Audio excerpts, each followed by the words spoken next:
Well, the biggest thing was, you turn from Silverthorne and you start heading for Kremling that way, and you're not, a couple miles down the road, and you just start seeing signs. Mustang country and purple and yellow, purple and gold. And yeah, I remember coming into the stadium, or into the town itself, and we came in and I think we saw every sign on every fence, everything was Go West Grand, and it was cool. It was like a movie, you just felt like you were coming into their territory, and it made you nervous, but it made you excited to play and stuff, so.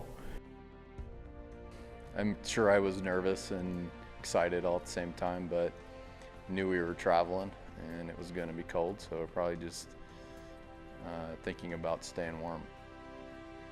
Well, it was pretty chilly.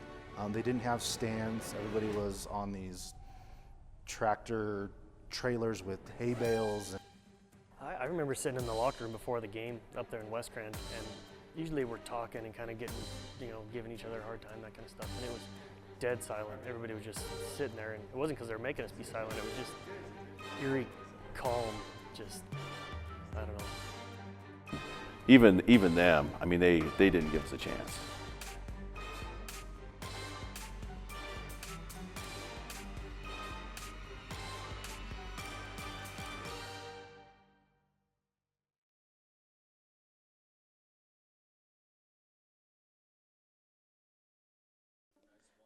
This is the story of the 1997 Erie High School football team, which would go on to play in Erie's first ever state championship.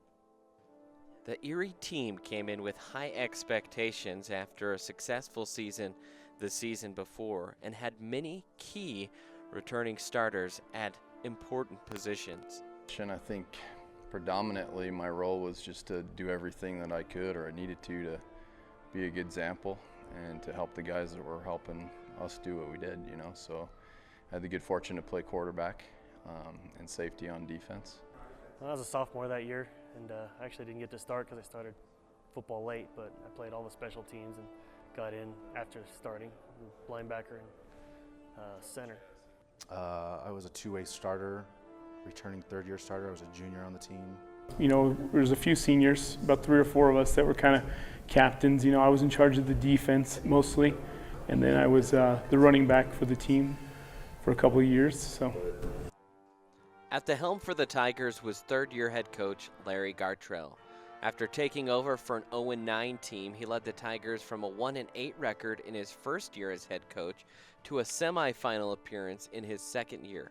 Going into the 1997 season, Coach Gartrell knew it could be a special season. We went to the semifinals and we lost to Akron, who, we had beat in the regular season, and then we ended up losing to them in the semifinals. So we knew we were close, and we knew we were graduating some good kids, as seniors, but a big core of them were coming back. One of those returning seniors was running back Adam Muir, who would eventually end up as the 1A football player of the year. I would say it even went back to the year before when we were juniors. Our freshman and sophomore years were so tough, and we lost a lot of games. And then our junior year we did so well, and we were in the semifinals. We kind of was like, all right, we can do this. So that whole off season was very, and it started from I think the second week we played Akron, which we lost to in the semifinals the year before. So that was beating them was kind of like, okay, we're where we should be. So I just remember the guys, and I remember sort of that feeling in our guts that we didn't want to lose, anymore, and we knew that that was like.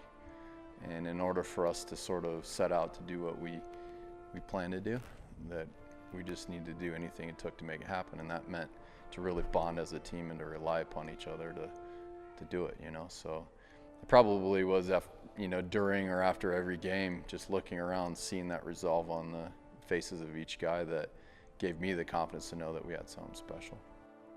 The Tigers continued to soar in confidence as they continued to rack up win after win.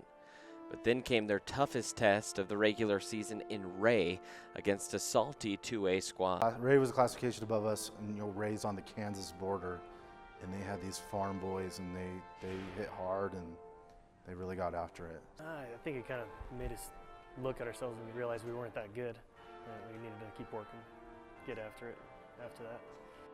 After the late season loss to Ray, Erie finished the season with 2 more wins, finishing the regular season at 7-1.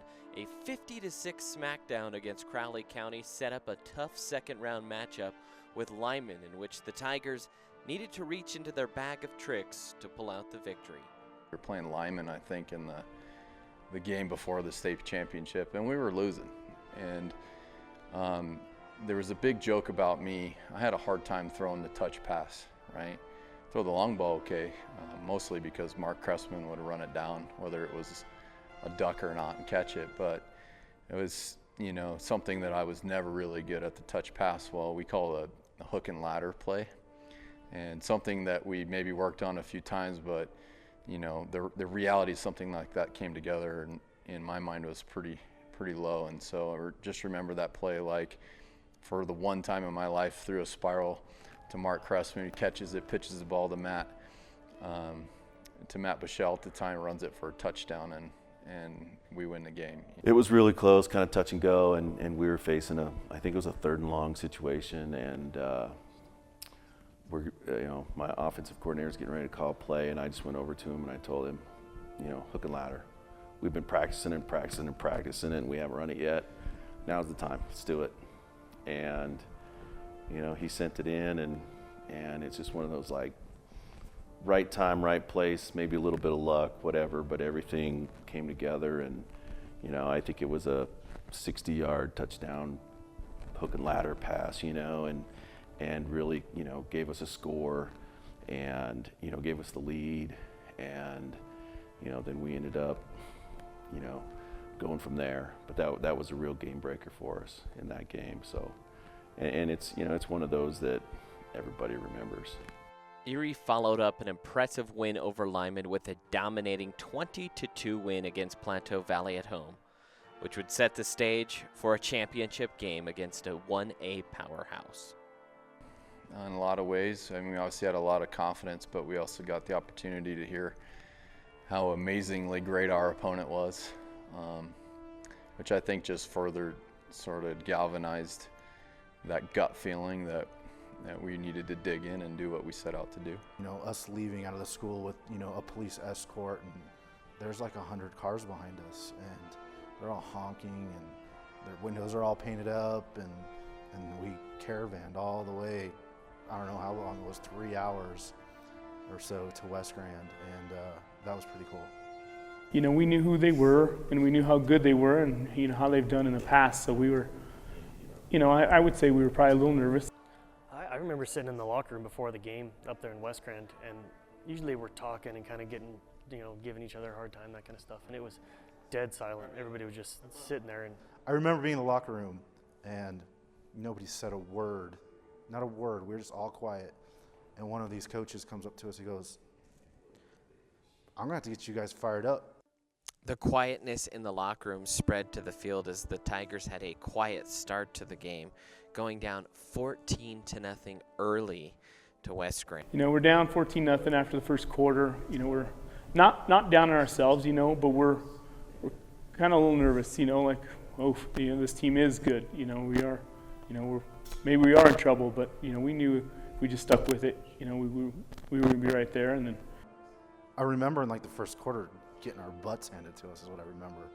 I remember them coming out, and they scored twice, I think, in the first quarter, and we were like, I think they were returning champions anyways, and we were into it for way too, it felt very, like this is going to be a tough game, and kind of defeated, I think, is what we really felt like. And I don't know if we were really ready to start that game because we got behind quickly. I think we were shocked a little bit. But, like I said, we'd been through so much adversity.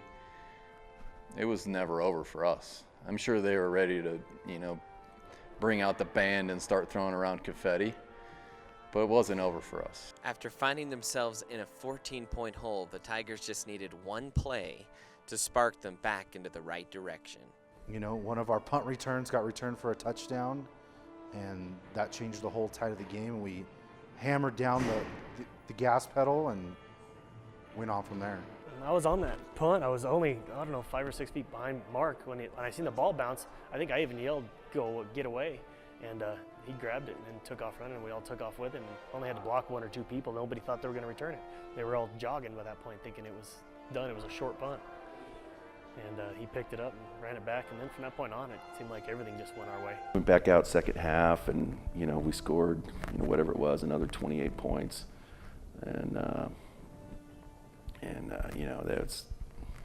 it was kind of at that point it's like, okay, this is going to be good, but the kid, and I think the kids knew it. They were like, okay, we survived the 14-point deficit, and now we're taking it to them, and now this is our game. Erie would go on to win 42-14 for the first football state championship in Erie history. But it was the bonds they forged and the lessons they learned that continue to last today. The benefits of being on a great team and the realization that it takes the sum of all of those parts to do something great. And also how to deal with adversity. When you get punched in the mouth, you can stay down or you can get up and keep fighting and find a way to win. Football is so much of life is football, and football is life. And if you can work through those adversities on the football field, you can work through those adversities in life. Sports and success altogether gives you a work ethic, a need to not quit or give up. If you're going to be good at anything, so many people can quit, and if you don't, you're going to be a champ in one way or the other. Coach Gartrell took a bunch of boys who were tired of losing and turned to send them in. And him and Coach Stafford really took us under their wings and gave us the tough love when we needed it, but gave us the support when we needed it too. And that actually is life-changing for all of us, and we're all grateful. It's special, I mean, to play for a state championship, to play for any kind of championship is it's hard to do. And in high school, it could be few and far between. I was fortunate to coach, in 2 state championship games. We weren't quite as lucky the second time. And this one was 20 years ago. So it's, and it's like I told the kids, it's like, enjoy the journey, and they did. And but that bond that you have, with those kids, and especially the seniors, it's. When you see them later in life, when I see Jason and Adam and Jason and Elkins and those guys, that's one of the first things that comes to mind when you see them. I mean, at least it is for me as a coach. And I'm proud of all those guys that, especially the seniors, they've gone on to be, great men, and great in the community and what they do, and I'm proud of all of them, but you just know that you share that bond. You share that ring that we put on the finger, and nothing can change that.